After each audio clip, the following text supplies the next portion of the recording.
the weekend, President Trump unveiled plans for a 50-year mortgage to make homeownership more affordable for young people. It sounds good on paper, but in reality, it barely moves the needle on affordability and actually makes the problem much worse.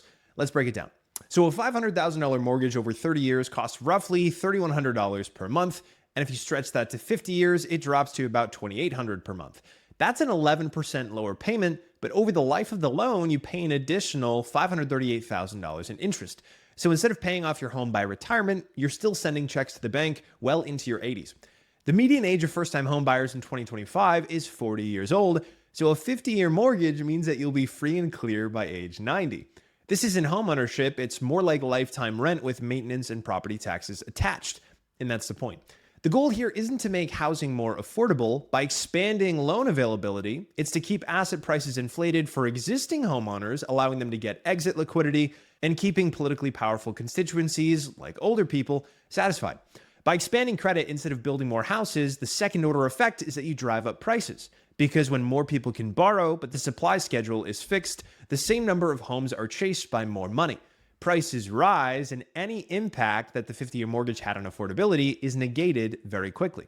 This is not a pro-homeowner policy, it's a pro-existing homeowner policy, a way to maintain artificial wealth at the expense of future buyers.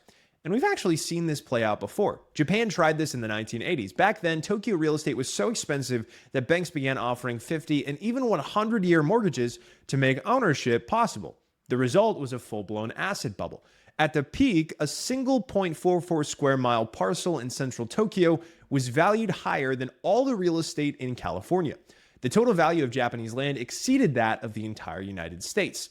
And then the crash came. Tokyo property prices fell 60% to 80%, and today they're still more than 50% below their 1989 peak.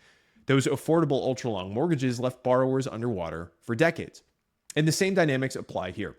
When you stretch out loan terms, you don't make homes cheaper, you're just increasing leverage, you're slowing down equity accumulation and leaving households exposed when prices fall. So here's the math on it. On a 50-year mortgage, 99% of those very early payments are going straight to interest.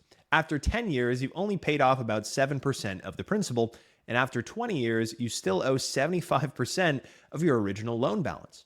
That means a 5% correction in home prices would wipe out all of your equity. You're still holding a massive debt and no cushion. You are just a renter with paperwork. The 30-year mortgage worked because it matched the natural rhythm of life. You buy around 30 or 40, you pay it off by 60 or 70, and the home becomes your retirement plan. At retirement, roughly 75% of the median American's net worth is in their primary residence. A 50-year mortgage completely breaks that system. It keeps leverage high and equity low, hollowing out the middle class's main wealth-building mechanism. Instead of solving affordability, it just entrenches this inequality that we're facing with young people priced out of homes forever. It props up the price of these assets for boomers and investors, while younger generation become debt serfs, renting their homes from banks until they die. And this doesn't fix the root cause. The US simply hasn't built enough homes.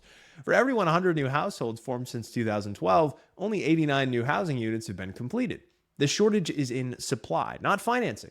The real solutions are supply side. You have to build more homes. You have to make mortgage rates assumable, and you have to stop artificially inflating demand with longer loans and government guarantees.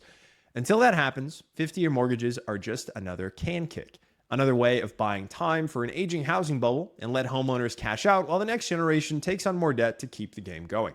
Because when you can't make housing cheaper, you just make debt longer duration. And that's not affordability, it's indentured ownership disguised as opportunity. That's all for today's video. Thank you so much for watching. If you enjoyed, make sure to like and reshare so more people can see this and understand why the 50-year mortgage isn't all it's cracked up to be. And of course, check out Horizon. Horizon lets you buy Bitcoin using your home equity without new debt, monthly payments, interest charges, or term limits. To learn more and see if you qualify, go to joinhorizon.com or scan the QR code right there. That's all for today's video. Thanks again for watching. I'll talk to you soon.